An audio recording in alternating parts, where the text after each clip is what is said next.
Hey everybody, it's John from the Hustle Daily Show. Before we get into the news today, did you know that HubSpot launched an AI chatbot that helps you build awesome campaigns at scale with just a few prompts? It's called Campaign Assistant, and it's a totally free-to-use AI tool that will transform the way that you build marketing campaigns at scale. And the best part?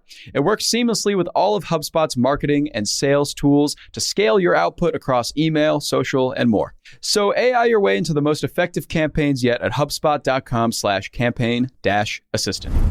Good morning, everyone. It's Wednesday, November 22nd. I'm Mark Dent here with Rob Litterst and Noelle Medina, and this is the Hustle Daily Show.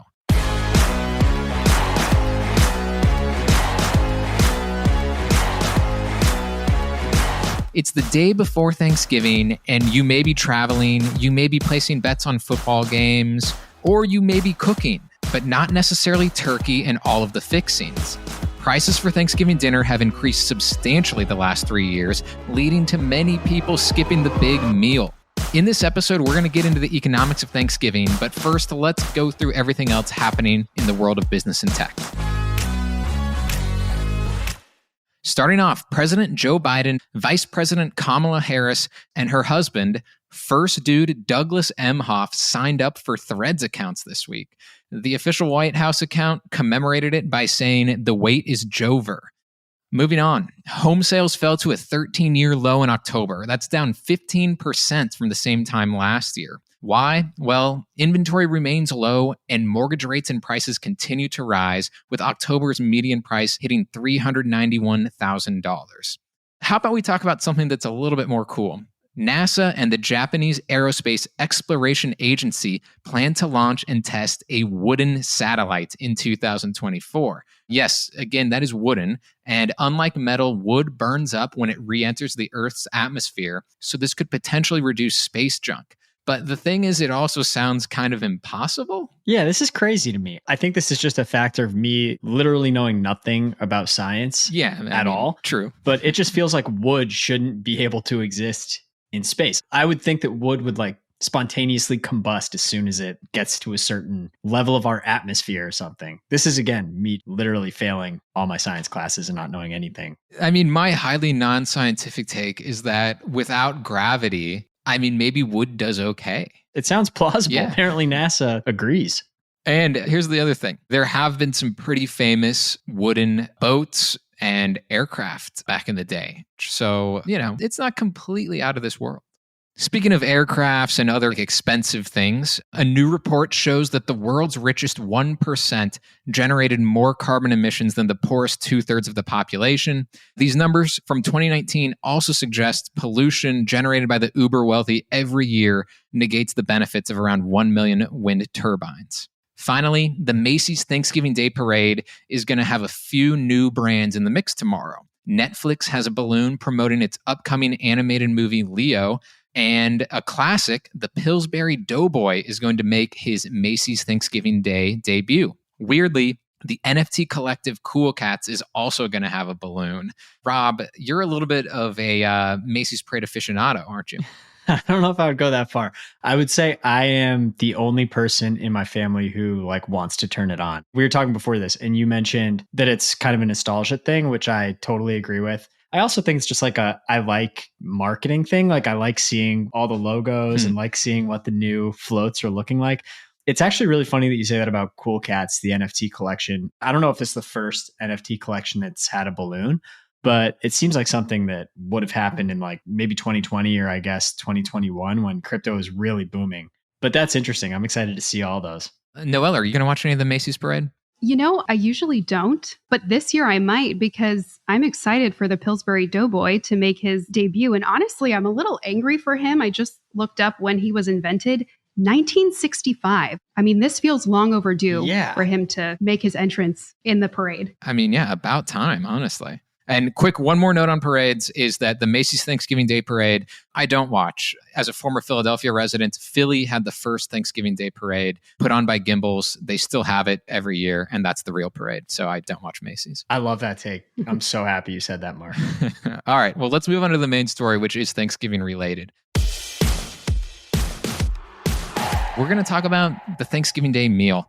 It's something that we just tend to think everybody in America is going to have some version of turkey, stuffing, potatoes, etc. It's been part of the fabric of our culture here for quite a long time. But the thing is, it's also getting a little bit expensive, right, Noelle? That's right, Mark. And I will say, I do come bearing some good news today. Thanksgiving dinner this year for 10 people will cost a whole $2.88 less than it did last year. Okay. So you guys can start thinking about how you're going to spend that almost $3 that you're going to save. Don't spend it all in one place, Mark. Exactly. But no, Mark, you're absolutely right. I mean, we saw last year a record-breaking cost of Thanksgiving dinner, which was $64.05. And we've been climbing ever since really like the pandemic hit in 2020. And that year, Thanksgiving dinner was roughly $46. $46. It's a huge difference. And I will say, probably in the last decade, we've stayed right around there, not really exceeding $50 ever since 2013.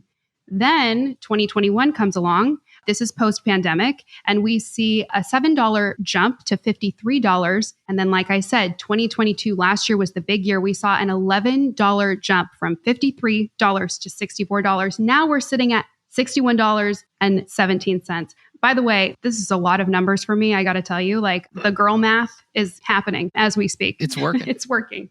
Yeah. So what happened? I mean, obviously we know inflation, it's been bogging down everything since 2021, since 2020, really. What specifically kind of led to this, to the Thanksgiving meal going up by such an enormous amount, frankly? Yeah. Well, you know what's interesting is in my research, when I was putting together the video that we produced, which is out on our YouTube channel, something that kind of was a big takeaway for me is that the first Thanksgiving back in 1621 was held to celebrate an abundant harvest. So ever since the very beginning, Thanksgiving dinner has been sort of a window into the American economy and kind of a litmus test of like where we're at, how are things going? And so I will say in recent years, I mean, COVID's the big one, right? And we saw, supply chain issues, labor shortage issues. We're still kind of reeling from the impact of COVID on the economy. In addition to that, we have the ongoing war in Ukraine. Right. I mean, I know that Ukraine, is known as one of like the bread baskets of the world. So are we talking maybe grain somehow impacting our Thanksgiving dinner? Absolutely. Yeah. So I spoke to a food economist and professor at Michigan State, David Ortega, and we talked a little bit about grain and how it was impacted due to the war in Ukraine. I'm not an expert on all of the things that sort of went on during that time, but the impact that we saw is that products in the grocery store that are made of grain, even things like poultry feed, all of that went up. And so then subsequently, when you look at turkey prices, because we feed our turkeys primarily with grain-based feed, those prices went up as well. Wow. And when we're talking the $60 overall cost, I mean, turkey has got to be a huge portion of it. It's a huge portion of it, yeah. And so last year for a 16-pound bird, we were spending about $28. This year we're spending more like $27. So per pound, we're spending about 10 cents less, which maybe doesn't seem like a lot, but I was thinking about it. And like when I go to fill up my car, if I see that gas is 10 cents cheaper across the street at another gas station, like I'll obviously go for the cheaper gas. It does make a difference. Obviously we're not really past COVID, but I think most of us are getting together nowadays in larger numbers. And so people are going to be buying more turkeys. And so, I think this is good news. So what are people doing though? Are these prices like changing the way people celebrate Thanksgiving? Yeah. So last year, Personal Capital, which is a finance company, did a survey and found that 1 in 4 Americans said that they were planning to skip Thanksgiving. I read a stat earlier today that said 81% of Americans are planning to enjoy a home-cooked Thanksgiving. So I think more people are getting back in the game. But that's, 20%, 25% out. Yeah, that's surprising. I know a lot of it is probably due to inflation, but I do think there are quite a few people out there that just like don't enjoy Thanksgiving food. I don't know if you guys are big into Thanksgiving. Yeah, I mean, I personally really like it, but I totally get it. Like it's an odd assortment of foods to just be like, let's just have turkey, stuffing, cranberries, which I don't like, and these other things that are just not staple foods necessarily of what we tend to think of as the American diet. Mm-hmm. All right, so Noelle, have you shopped for Thanksgiving yet this year? And what kind of money did you spend? That's a great question, Mark. So yes, I have shopped for my Thanksgiving dinner. I actually shopped on camera and put that in the YouTube video that we published on the economics of Thanksgiving dinner. So again, head on over to the Hustle YouTube channel and check that out. I'm not going to reveal the grand total, But I will say I did spend a fairly significant chunk of change. I did only shop for about 6 people. I didn't shop for 10 because I don't have that many friends. But no, I shopped for about 6 and it was quite a lot. Now, again, I live in San Francisco, so it's an expensive city, but I can say that I did my Thanksgiving shopping this year. I feel like I have like a 2-day hangover every year from Thanksgiving of just like eating way too much and then continuing to eat way too much for multiple days after. Yeah, the leftovers will get you for sure. Every time. Maybe you can recoup some of the costs though, with the leftovers. Hey, that's true. So that's some smart economic advice.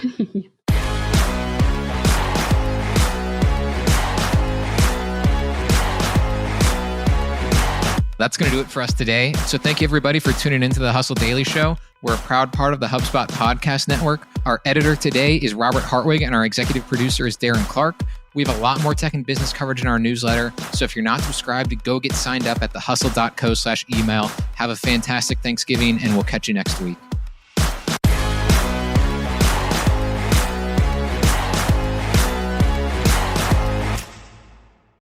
Let me tell you about a show that I've been loving lately. It's called Entrepreneurs on Fire. It's hosted by the incredible John Lee Dumas. It's available now on the HubSpot podcast network. Entrepreneurs on Fire stokes inspiration and shares strategies to fire up your entrepreneurial journey and create the life that you've always dreamed of. I'm a big fan of this podcast. It has energy, it has value, and it's all about learning about entrepreneurship. I was just listening to an episode the other day. JLD interviewed Jay Rogers, who was such a wealth of information. He kind of went into how entrepreneurship chooses you. You don't necessarily choose it, and that failure only happens when you stop trying to win. A lot of gems in this one, so I highly recommend checking out that particular episode along with the rest. So go listen to Entrepreneurs on Fire wherever you get your podcasts.